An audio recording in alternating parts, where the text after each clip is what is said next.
आज हम नीट 2026 के एग्ज़ाम की बुकलेट के लिए क्वेश्चंस जो हैं वो सॉल्व करेंगे और एग्ज़ाम हुआ था 3 मई 2026 को। तो चलो स्टार्ट करते हैं। फिज़िक्स सेक्शन का पहला सवाल, the following plots show variation of velocity with time of a ball thrown vertically upward and falling back, which of the following plots is are correct. तो इसे कैसे सॉल्व करेंगे? तो हमने जो ग्राफ बनाना है वेलोसिटी वर्सेस टाइम का बनेगा। तो जो मैन है वो बॉल को प्रोजेक्ट कर रहा है अपवर्ड्स, तो उसकी कुछ इनिशियल वेलोसिटी होगी, और जब बॉल अपने टॉप मोस्ट हाइट पे होगी तब उसकी वेलोसिटी होगी 0।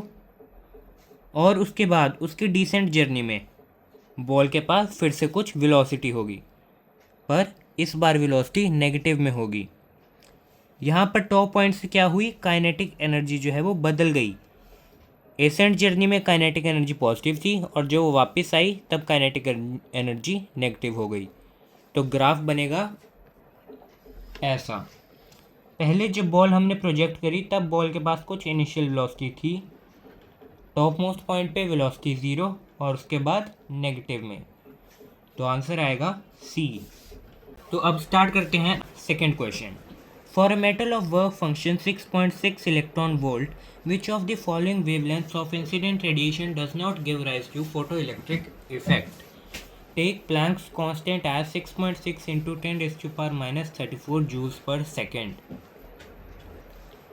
Given work function जिसे हम फाई नॉट से डिनोट करते हैं वो है 6.6 इलेक्ट्रॉन वोल्ट और प्लैंक्स कांस्टेंट की वैल्यू। सबसे पहले थ्रेशोल्ड वेवलेंथ की वैल्यू यानी लैम्डा नॉट को कैलकुलेट करेंगे। Lambda naught H C by phi naught होता है, H C upon work function. H C की वैल्यू है 1240 इलेक्ट्रॉन वोल्ट।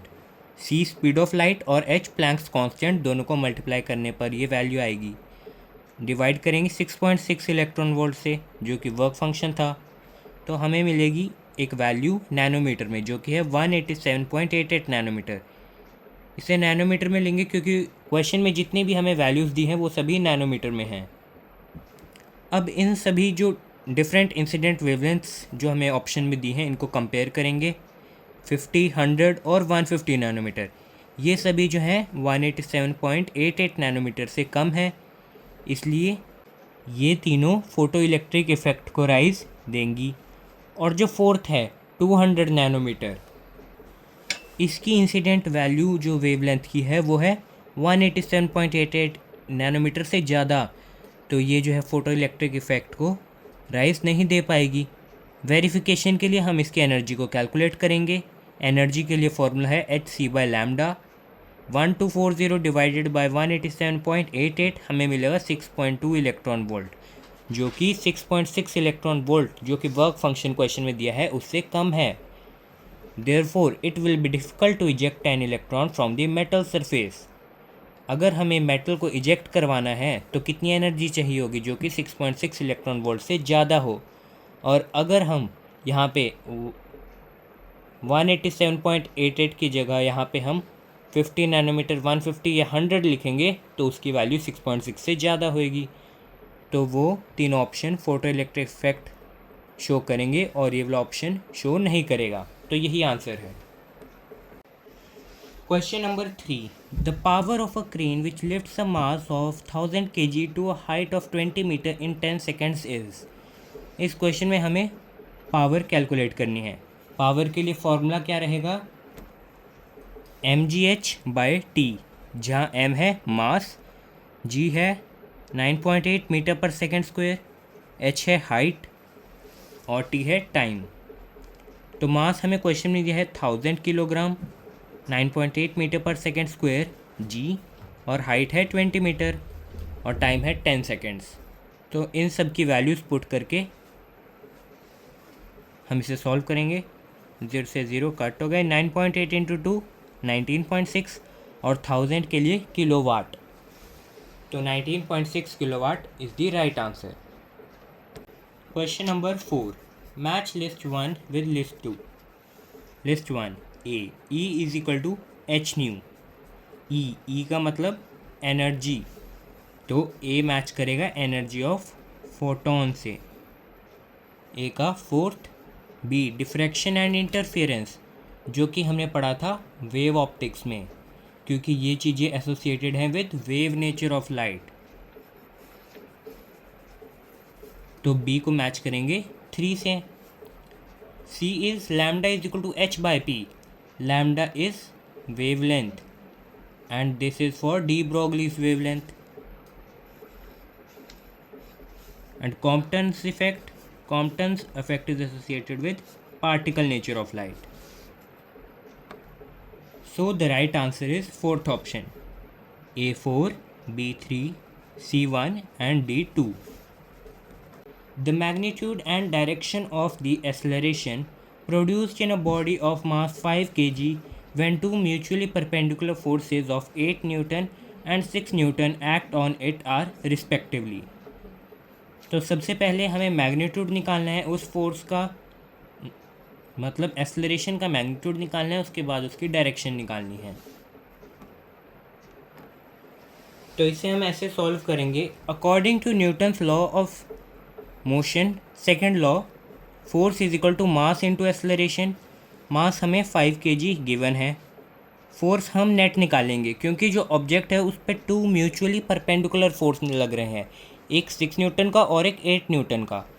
तो नेट फोर्स निकालेंगे root F1 square plus root F2 square, 6 का स्क्वायर प्लस 8 का स्क्वायर यानी 36 प्लस 64 रूट 100 जो कि है 10। तो अब यहाँ पे फोर्स जो कि 10 न्यूटन है उसकी value second law of motion में रखेंगे।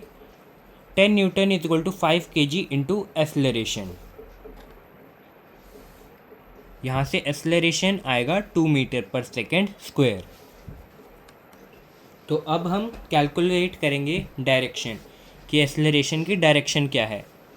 हमें पता है कि tan थीटा होता है परपेंडिकुलर अपॉन बेस, और जो हमने डायग्राम बनाया था ऊपर उसमें परपेंडिकुलर है 6 न्यूटन और बेस है 8 न्यूटन का। तो अगर हम इसे कट करेंगे तो हमें मिलेगा 3/4 विद 8 न्यूटन एज बेस।